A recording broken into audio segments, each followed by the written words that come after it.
And then things came closer to home, much closer.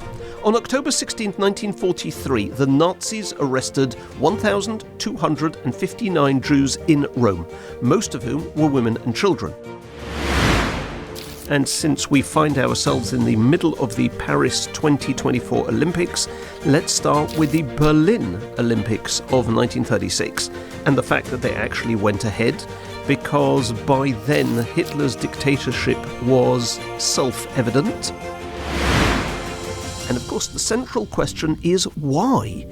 If there's no penalty to not participating and no background in the SS type of anti-Semitism, why did in fact 85% participate? Until recently, Jews hadn't been eager to go to Palestine because Jews are mainly dedicated to commerce, and commerce remains quite profitable for them when they live amongst Christians. But if, on the contrary, all and only the Jews come together, you have an enormous gathering of swindlers while lacking those to be swindled. Welcome to History for the Curious. I'm Menno Reisner, and I host the internationally renowned lecturer, dynamic historian, and tour guide, Rabbi Aubrey Hirsch. Experience our history, confront dilemmas, and reveal the untold stories of 3,000 years of Jewish heritage, from Paris to Cairo, from the Russian Tsar to Maimonides, and from the Sinai Revelation to the French Revolution.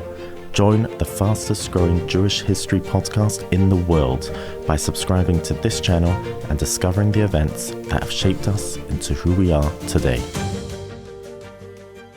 Now, there is one occasion that he did send a protest. This is Hungary, mid-1944. But by now, the end of the war is approaching, the Germans are definitely going to lose, D-Day has happened, and there was ongoing Allied pressure on the Vatican, and now the Church needs to change itself politically to modify its inaction into the, at least appearance, of dedicated action on behalf of the Jews. So in June, the Pope Pius XII sent a telegram to the Hungarian leader Horthy.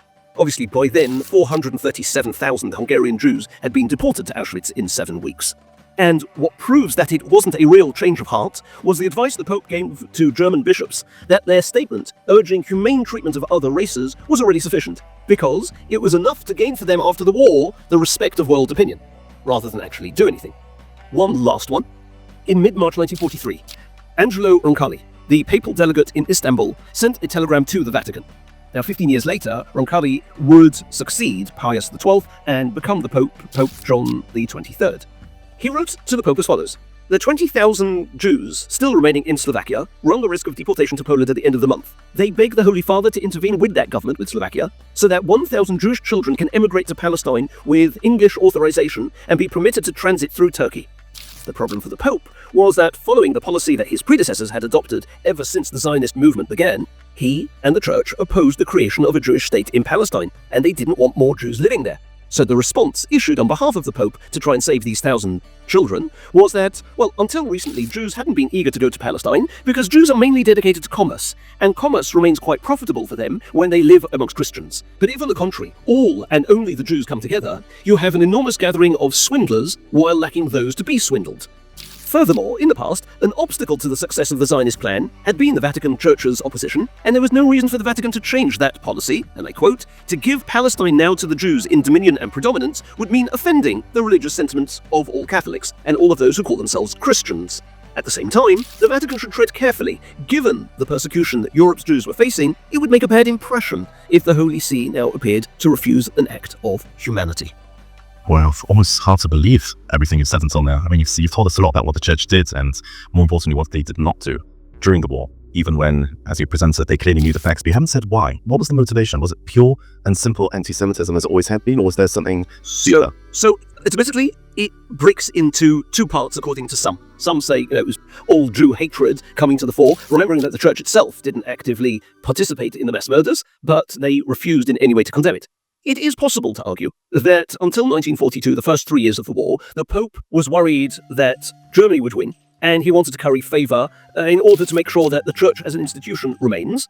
Obviously, we have to examine whether this was true for all massacres and incidents in the first 3 years of the war, and whether it's an acceptable reason. Obviously, after 42, when half the Jews were murdered, particularly in Italy and Hungary, where the governments could have been more easily swayed because they were allies of Germany, but not Germany itself, we have to see where that takes us. We also have to see this silence in context. The silence of the institution of the church when their own congregants are carrying out the murders doesn't just make you a neutral observer, but a collaborator, at least passively. And it wasn't just silence, as you said, they actually signed an agreement with the Nazi Party. And never at any stage expressed any regret of that agreement. That is now acquiescence. And finally, silence, but to protest when baptized Jews are arrested by the Nazis and free them reveals an ideology. Now, the Protestant church, let's deal with the German Protestant church, they dealt with Nazi ideology differently, because in Germany, the backbone of Nazi electoral support was rural, was small-town Protestant middle class, and therefore the Protestant clergy had no problem in being supportive of National Socialism. Paul Althaus writes, "Our Protestant churches have greeted the turning point of 1933 as a gift and miracle from God." According to Robert Erickson, sermons in Protestant churches were full of praise for the new regime. Lutherans in particular, and remember, it's Luther who wrote about the Jews and their lies, which is the predecessor of the plans that the Nazis put into place.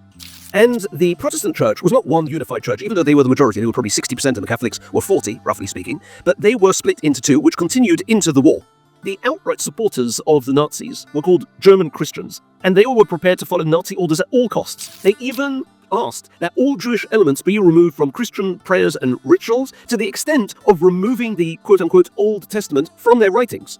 Whereas the opponents of the Nazis, the other half of the church, created a breakaway called the Confessing Church.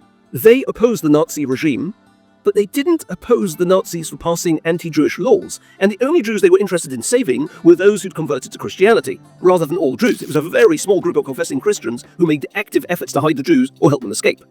And very early on, Martin Niemöller and two Protestant bishops met with Hitler and his top aides. They reaffirmed their support for Hitler's domestic and foreign policies, and just asked for the right to disagree on religious matters. Hitler was not prepared to compromise, and both bishops signed a statement of unconditional loyalty to Hitler. In Slovakia, the Catholic Church was not just extremely influential, its priests were the political founders and leaders of this newly independent state. The anti-Semitic father Andrzej Hlinka established the Slovak People's Party in 1905, and after his death, Monsignor Joseph Tiso, which tells you that he was a church official, became his successor. In 1939, became the president of the satellite state of Slovakia. Their, basically, church-led government instituted comprehensive anti-Semitic laws. They instigated the deportation of the churches of the country's Jews at the beginning of 1942, asking that the Germans deport 20,000 Jews. And in August 42, this president priest preached in a holiday mass that expelling the Jews was a Christian act because Slovakia had to free itself of its pests. And the Slovak bishops collectively issued a pastoral letter that justified the deportation of the Jews. I quote, "The greatest tragedy of the Jewish nation lies in the fact of not having recognized the Redeemer and of having prepared a terrible death for him on the cross. The influence of the Jews has been pernicious. In a short time, they have taken control of almost all the economic and financial life of this country to the detriment of our people, not only economically, but also in the cultural and moral spheres. They have harmed our people." Well,